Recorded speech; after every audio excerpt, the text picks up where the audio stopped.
Your top 7 at 7.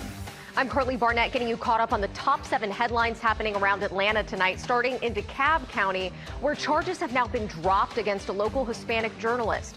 Mario Guevara was arrested while covering a protest. He was charged with unlawful assembly and obstruction after reportedly stepping into the street. He was transferred to an ICE facility. Officials say the charges were dropped because of a lack of clear criminal intent.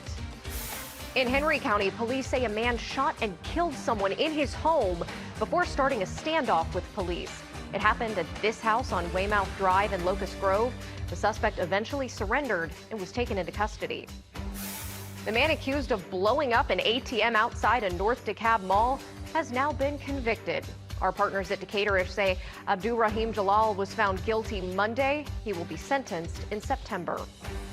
And putting training into practice, both Atlanta and Cobb County fire rescues are running through life-saving techniques to better help people safely navigate our local waters. These exercises will run through Friday.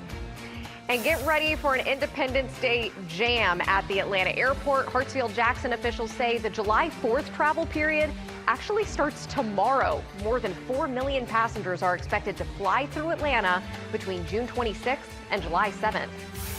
If you're in the market for a new job, be patient. Experts say it's taking a while for companies to hire. The big reasons why: economic uncertainty, and employers are overwhelmed with applicants.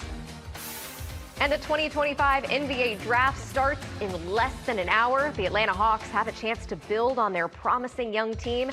The team has 1 pick in the first round. You can find more on all of these top stories right now on our Atlanta News First app.